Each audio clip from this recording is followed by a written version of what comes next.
Nuestro tema de exposición es la sonda Parker.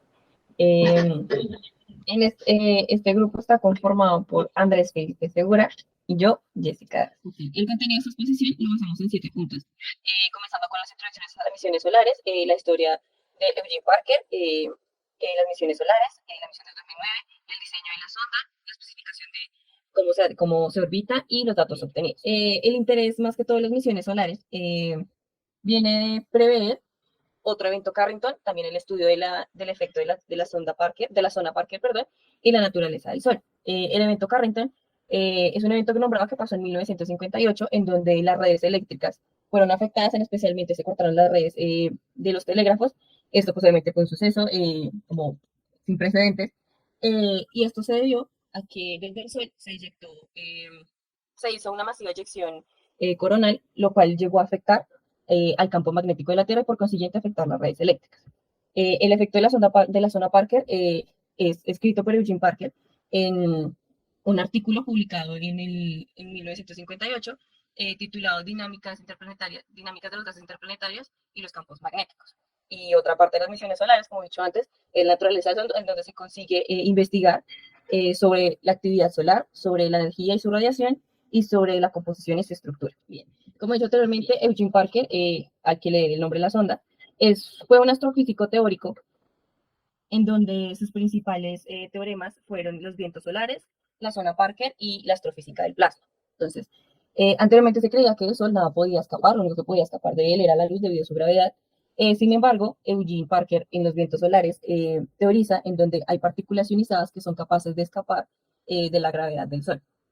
Estas partículas explicarían fenómenos espaciales como la corona solar y las auroras, partiendo de conocer de los vientos solares, bien de la zona Parker, que es un efecto que hay en el Sol en donde los vientos solares propulsados por estos iones, perdón, los iones son los vientos solares, expulsados del Sol, de la corona del Sol, adquieren una velocidad a medida que se alejan, pero lo inusual es que a medida que se alejan su temperatura aumenta. Quiere decir que en la superficie del Sol es una temperatura menor a la exterior a los vientos expulsados. La astrofísica del plasma une estas dos teoremas anteriores y explica la eyección de plasma, que es lo que conlleva a este cambio de temperatura y a los vientos solares.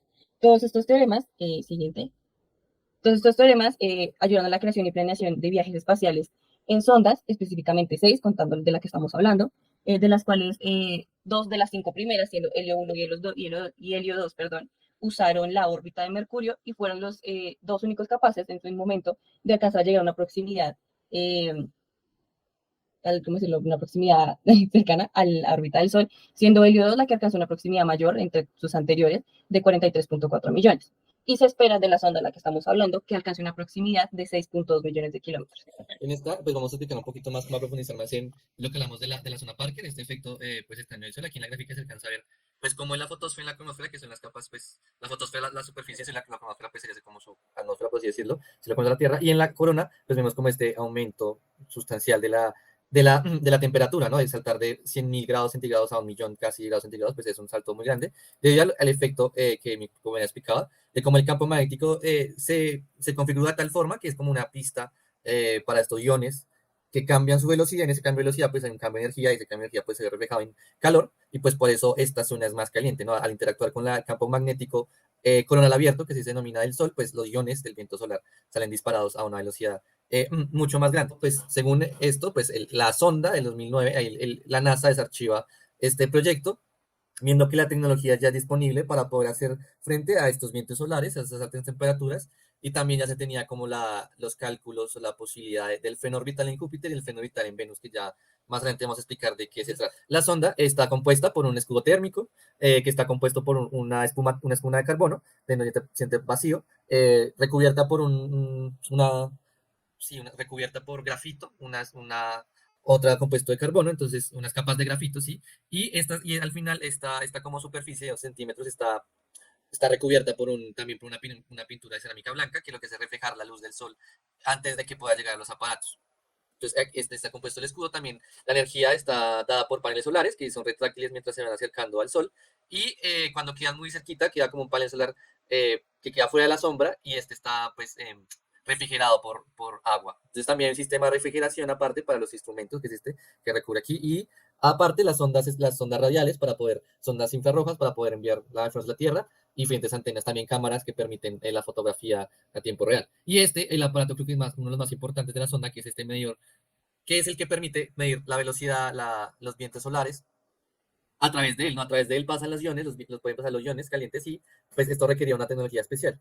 Esta rejilla está hecha de tungsteno, porque el tungsteno tiene pues esta propiedad de soportar altas temperaturas, lo que también pues fue un problema para poder hacer la rejilla, ya que pues no se podía moldear, como se moldeó con ácido y por eso pues se pudo hacer.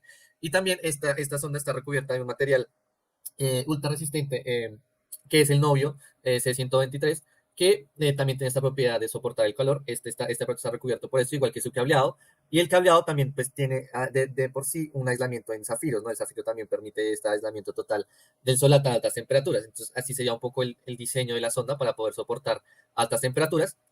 Aquí está construyéndose, casi que duró construyendo casi 10 años, ¿no? Del 2009 al 2018, donde fue su lanzamiento. Entonces aquí vemos los científicos trabajando, la capa de carbono donde se protege y la refrigeración, también la escala, ¿no? De la escala de cómo es de grande, cómo puede ser de grande la sonda, ¿no? Aquí vamos a explicar un poco la órbita del Sol, de la órbita hacia el Sol, de cómo la sonda pues llega hacia el Sol. Entonces, lo que investigamos, según las tesis y lo que hemos investigado, es que para poder lanzar un objeto fuera de la Tierra y hacia dentro del sistema solar, se tiene que tener en cuenta la energía orbital pues, del objeto donde se va a lanzar, en este caso la Tierra. Entonces la Tierra orbita a 30 kilómetros por segundo, a una unidad astronómica de diferencia, pues que es 150 millones de kilómetros del Sol. Entonces, para poder lanzar un objeto hacia adentro del sistema solar, hay que reducir su perifelio disminuyendo su energía orbital. Esto a través de cálculos matemáticos, evidentemente, para poder conseguir cuánto se podría reducir, cuánto es necesario reducir la energía para poder conseguir una órbita que según los científicos, pues permite el estudio del Sol. Entonces, según esta fórmula, la energía orbital tiene que ser equivalente a 21.4 kilómetros cuadrados. Entonces, ¿cómo? Pues si uno lanza este objeto a esta velocidad, hay que frenarlo de alguna forma, ¿no? Entonces, este fenómeno, la transferencia de Holman, de las frenos orbitales, lo que hablamos. Entonces, los científicos, astrónomos y astrofísicos, pues tuvieron dos opciones. Al principio, la freno orbital en Júpiter, donde era una trayectoria mucho más larga y se acercaba mucho más al Sol en la sonda, pero pues era mucho más complicado porque era mucho más largo, había muchas menos horas de trabajo. Y sí, pues aquí no se alcanza a ver Júpiter, pero Júpiter, al ser pues, masivo, tiene una gravedad muy fuerte, no hay que chocar, no hay que choque directamente, por así decirlo, su órbita con la otra para que este se vuelva. En cambio, con Venus, la órbita es un poquito más alejada del Sol, pero permite mucho más vueltas a estar mucho más cerca del Sol. A partir de 7 años, va a estar orbitando el objeto a través del Sol, lo cual son 24 vueltas solares, eso es equivalente a 900 horas de trabajo.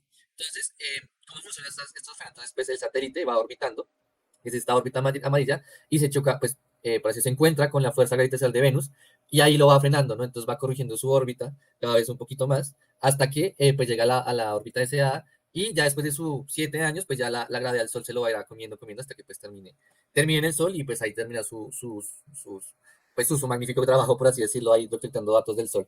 Entonces, sí, después de 7 años, pues será tragado por el Sol, y así culminará pues la sonda Parker. Pues lo último sería como unos datos que ha recolectado en sus 2 vueltas que se han recolectado en el 2019 y en el 2020 dio las primeras vueltas que se tienen, pues cientos investigamos hasta ahora. Entonces.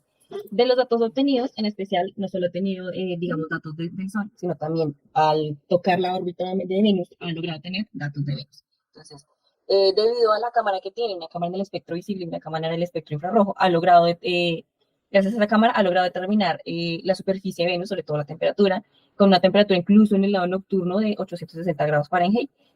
También a esta cámara se ha logrado ver como en la órbita, alrededor de Venus, se ha visto un anillo brillante como parecido al resplandor del aire en la Tierra, pero este se da debido a los átomos de oxígeno que están circulando en la atmósfera de Venus. También al espectro visible ha logrado revelar sobre la superficie de Venus en los 2 viajes que ha dado, sobre sus regiones continentales, sobre las llanuras que llega a tener y sobre las mesetas que se han podido ver debido al espectro visible. Y esas son algunas fotos también del sensor, de lo que hablamos, de los vientos solares. Aquí quedan captados, pues, como una lluvia de, pues si se puede decir, de iones que van pasando a través del sensor y que quedan. Es una foto, esta fue una foto tomada, un GIF también de la NASA del 2019, de cómo, pues, si estos masivos vientos solares que quedan captados ahí en los sensores. Son las primeras, de los primeros datos, evidentemente son las primeras vueltas. Mientras más vueltas dé, pues evidentemente más datos va recolectando y más se podrá ver.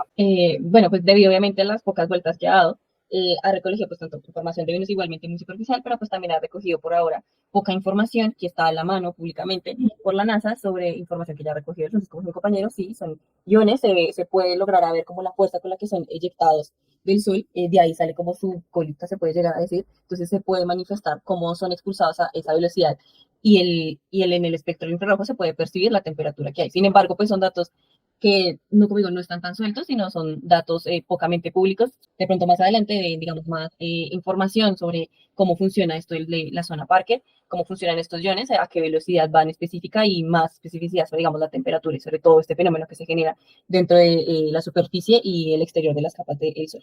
Y bueno, entonces pues, sería todo. De aquí encontramos como la bibliografía, de mi compañero y yo sacamos la información para poder explicar sobre la historia de dónde nace el nombre, cómo se construyó la sonda, la órbita, tomado de artículos publicados en la NASA en la página web y de alguno que otro video documental donde explican el nacimiento de la sonda Parker.